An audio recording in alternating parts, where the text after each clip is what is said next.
with Steve gone and heading back home, it was back to solo travel for all of about 4 hours. And then George of Be More Van, who I'd met the previous week, got back in touch. Lindsay had flown off too to go to a concert, so George was on his own as well. So we decided to meet up just below Lake Como and try and find a nice spot to hang out for a bit longer. But before that, this is how this afternoon's gone. Had a pipe split right on my airbag and just no suspension. But thanks to George, we've managed to sort it, use some spare pipe. I'm about to put it back together now. It's back on now. Yeah, the pipe had split like right where it went into the airbag at the top. Should be alright now. And we're back. Just got to try and pump the suspension up now, see if it's worked, and then it's food and shower, because I stink. Just on the way to tonight's stop off. It's a 42-minute drive, and I'd say maybe 45 seconds of it has been above ground, the rest has been in tunnels like this, and they go on for miles. It's the most trippy drive I've ever done. On and on and on. I know there's a junction in here. I should do.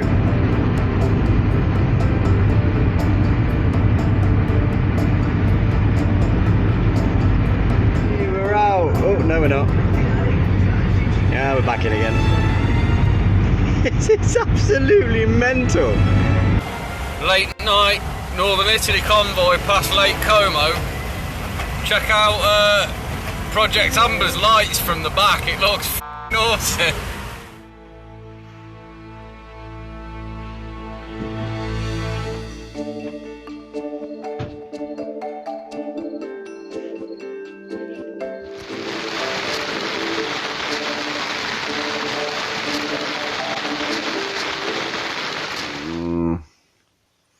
It's 2:45 in the morning and I've just woke myself up because I Dutch ovened myself.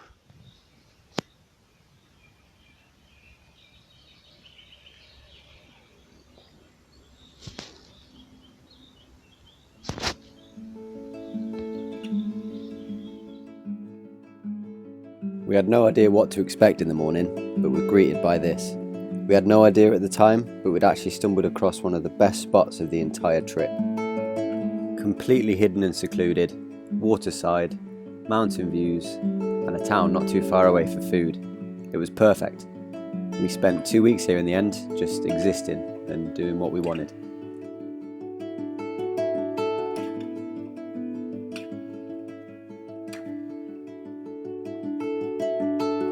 We're on the way to the vet. Oh, matey. He's got loads of like sharp bristles all stuck up in his armpits and they've dug into his skin. He's in quite a bit of pain, unfortunately, so heading to the local vet. I was a bit nervous, but it turned out the vet spoke perfect English after living in London and Manchester for a couple of years. Really nice guy. He got straight onto Lance, sedated him, pulled all the splines out, and it cost me a fraction of what it would at home. Mate, still a bit sedated. Oh dear, they were really deep. I had to put him on antibiotics. Lance is okay. Yeah, problem with him being a Springer, he jumps into long grass and all these sharp seeds have gone straight into his armpits and they've made some nasty wounds. So I've got to keep them clean and putting him on some tablets.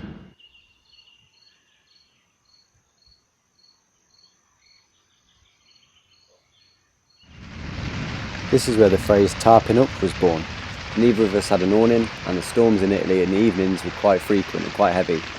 So we bought a big sheet of tarpaulin and tied it between the vans. Soon this became quite the ritual. Go on then. Go on.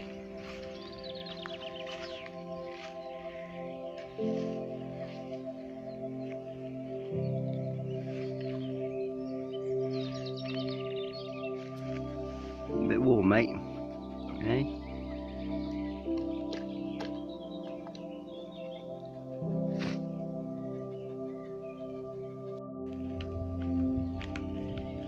Coming in. Oh, he's coming in.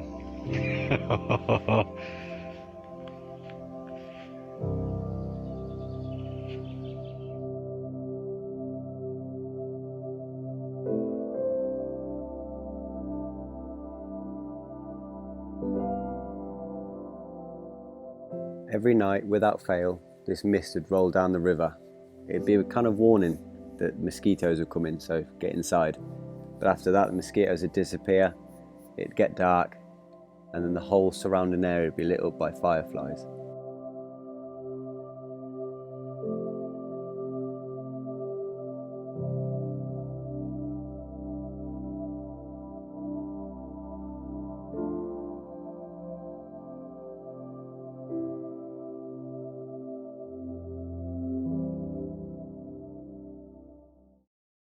Eventually we decided to move on and head towards the Dolomites.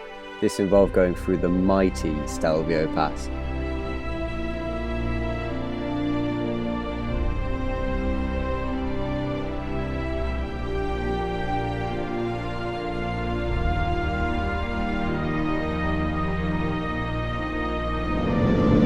We're now at the Stelvio Pass, so high up we're literally in the clouds.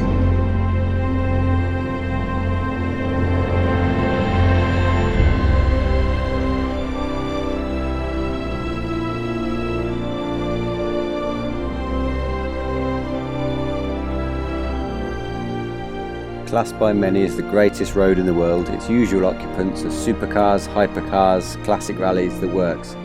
We managed it in 2 battered sprinters, one with a destroyed gearbox.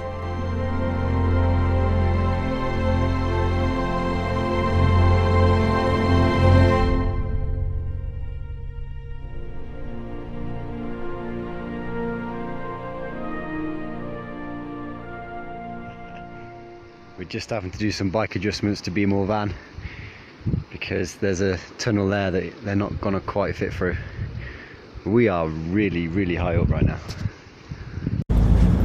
This is Be More Van to Project.Amber. Be More Van to Project.Amber. Come in, Project.Amber.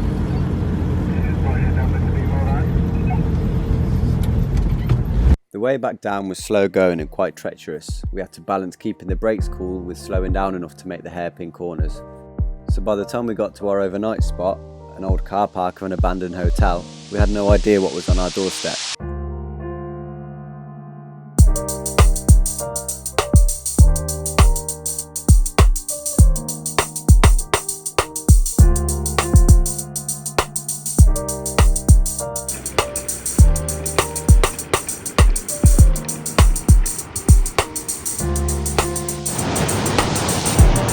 Still massive chunks of snow everywhere.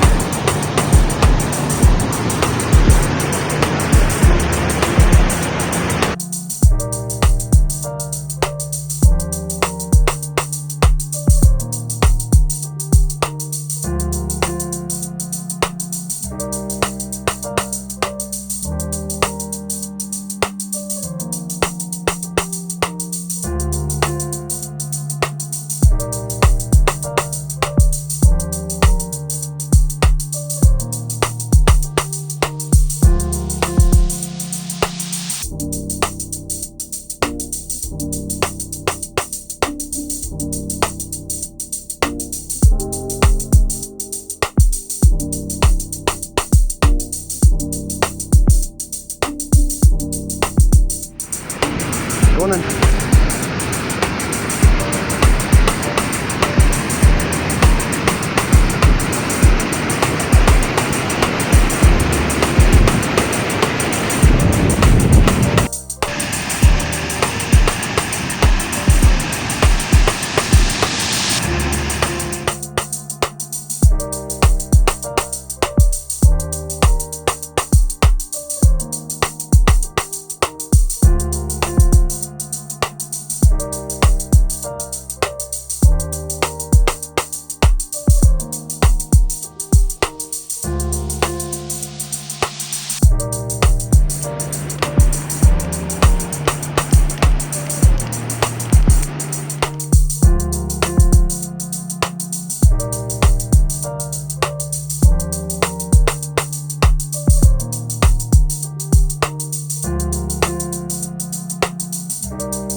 We arrived at this spot the night before and there was a group of young locals having a drink round a fire. Shamefully, we got a bit too British and we're like, oh no, we'll keep ourselves to ourselves, we'll park over in the corner. But they come over and introduced themselves, and it turned out they were the friendliest group. Invited us round, told us some local stories, shared their beer with us. I made one of them a cup of English tea and it absolutely made his day. Before they left, they did warn us that the lake was due to rise thanks to the hydroelectric plant it was connected to.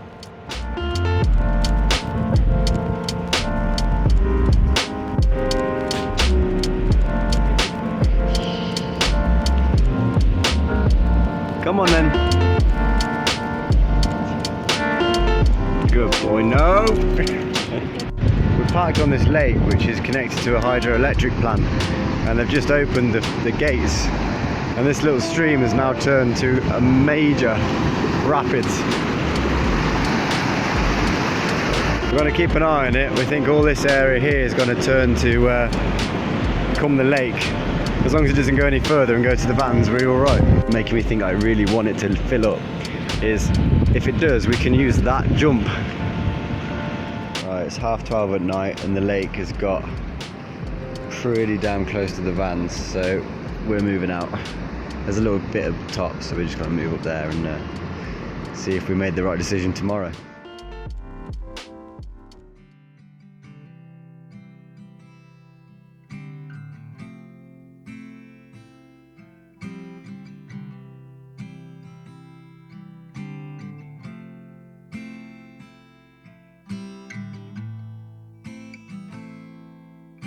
George and Lindsay travelled back down to the nearest town to go and get some supplies, so it was a couple of hours just me and Lance again. I don't think any words were exchanged, but me and those guys just decided to start travelling together. We were having that much fun finding these amazing places. It just made sense to convoy on.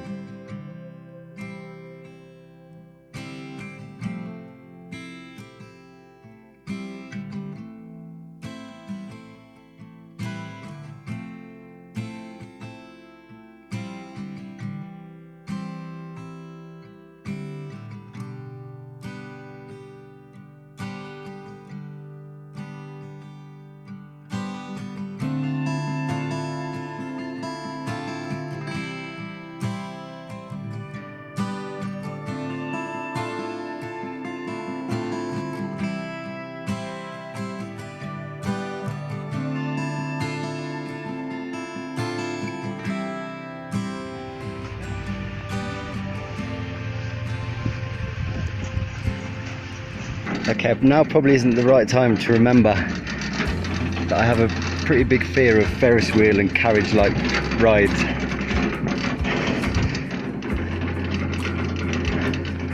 It's really high. Oh, it's rumbling and it's high. What didn't help was just before we got on this 1940s ski lift, a guy was nice enough to tell us that this is the last year it's operating because it no longer meets safety requirements. I've welded myself to the carriage, but it's number 25. I feel a bit safer about that.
Wow, wow. You bastards, come here.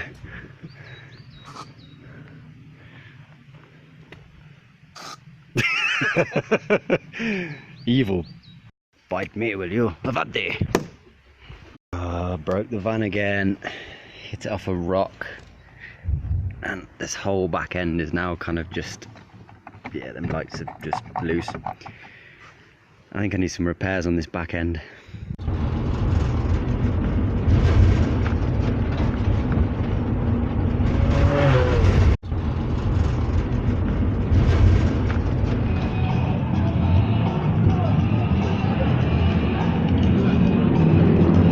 Every day brings new camping solutions.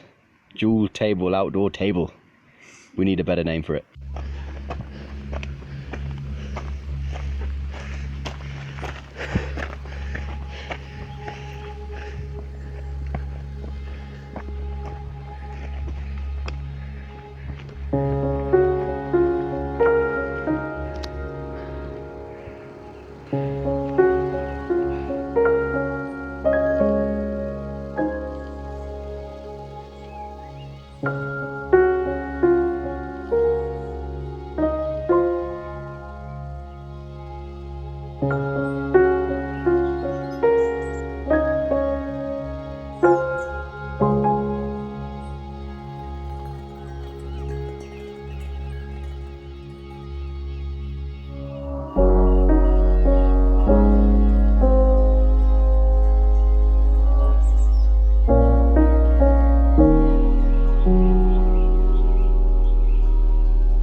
You got a big enough stick, Lance? Stay. Don't go playing with donkeys, Lance.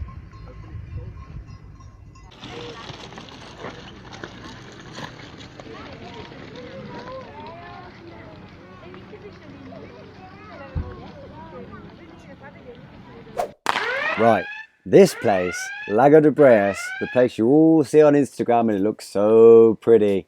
It's a complete rip-off, it's a fake. It's all owned by a money-grabbing hotel that has a single road all the way up to it, nowhere else to park. You have to park in their huge car park and there's no signs of how much it costs. We were there 10 minutes and it cost us 20 euros just to park. Countless people get ripped off. If you're gonna go, park at the lower car park and walk. Don't get ripped off by the hotel. You know, it's still nice though.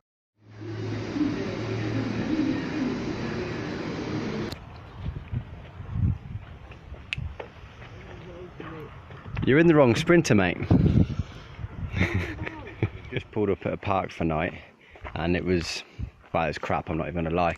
So we had a little walk around and we found this place, secluded, next to an old mine, which is a bit freaky, but the view.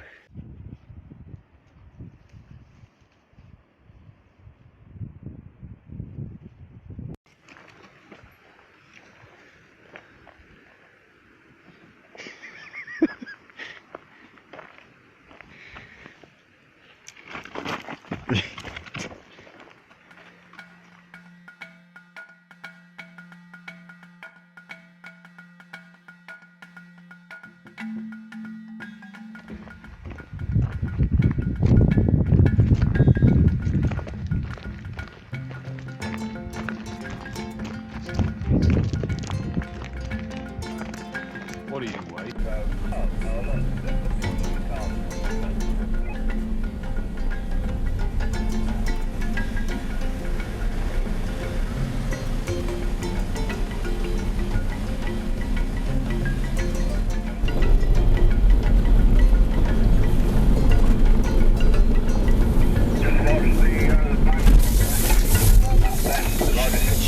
I've burst a fucking tyre.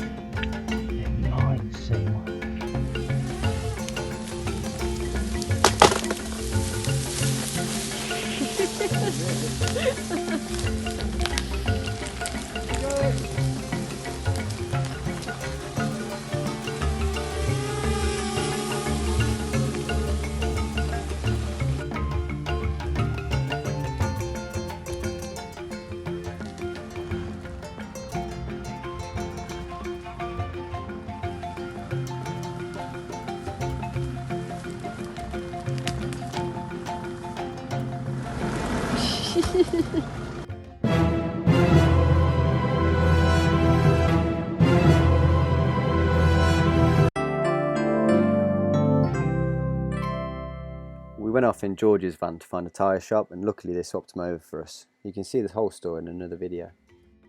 But with the wheels swapped over and back on, it was time to get back to doing what we did best, shearling in a forest. Although we did have a mechanical day after this, in the world's best garage, although a little under-tooled, I guess.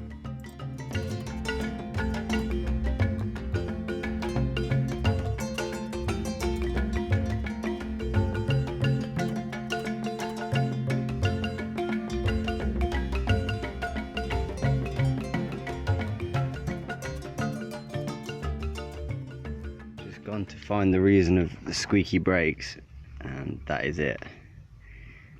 My caliper's seized and all the rings have knackered on it, for the choice of words. So now I'm going to have to try and find a breakers. This amazing garage has just sorted out my caliper and then drove me to the nearest parts place and applied their discount to my new brake pads and drove me back. If you're ever in Treviso and or in the near area and have any sort of problems, this is the place to come. Now I'm just having to lug a set of brake pads and this caliper back to the van, and it weighs a ton. I'm back, but I'll wait for the sun to go behind that tree a couple of hours time before we do it, because it's just too hot today.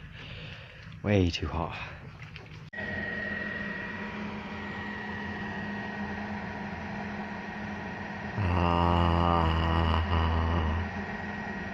We are currently behind the scenes on the new series of Build More Van. I feel like I should do something, but I'm just going to stand here and watch as my van gets repaired. It's not bad, this.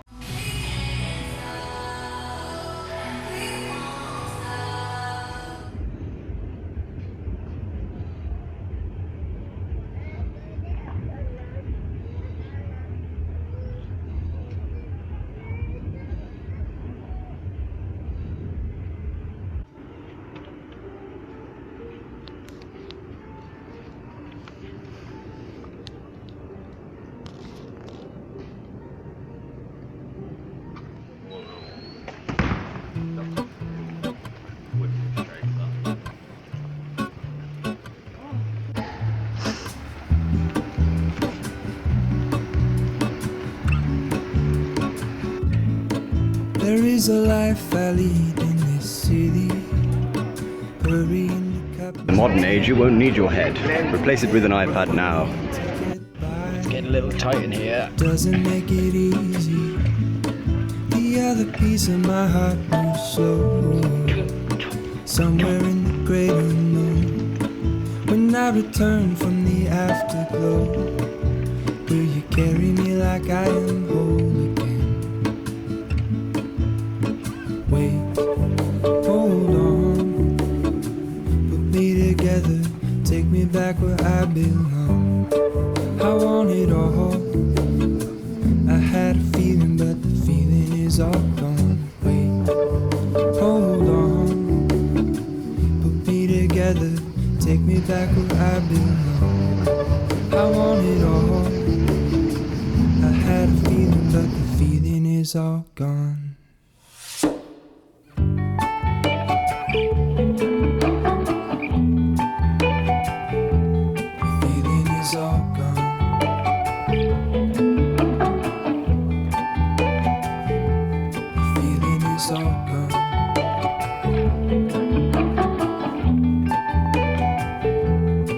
If I could take you back to my youth and show you what I wish I knew, my will is strong with a place to lean.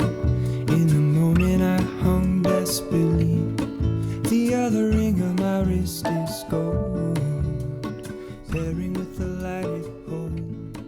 When I return, Issues, but for once it's not my van. George has found the issue and is rectifying it. It's a blown gasket on the top of the airbox inlet, yeah. And I'm doing some funky LED work.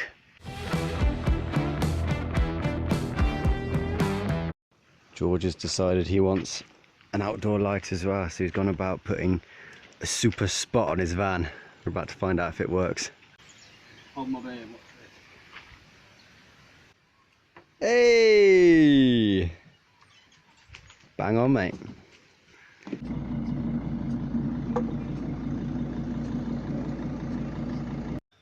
The look of accomplishment.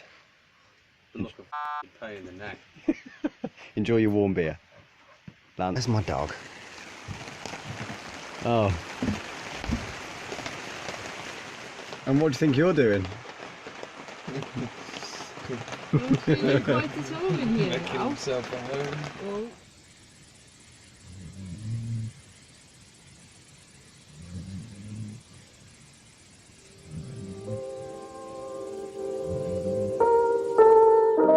And that was Italy done. From here we crossed over the border into Austria. Not much of a story in Austria, to be honest. We stayed about a week and most of them days we got moved on by the police. So the video on that will be considerably shorter. But Italy was fantastic, easily my favourite place of the whole trip. Which is surprising because everyone in the van life scene told us to avoid it. They said you get targeted in camper vans, you get fined, moved on, the people are horrible. But we found the polar opposite to that. Everyone was lovely, we didn't get one fine, we didn't get moved on, police just waved at us. Italy is an amazing place to travel and I cannot wait to get back.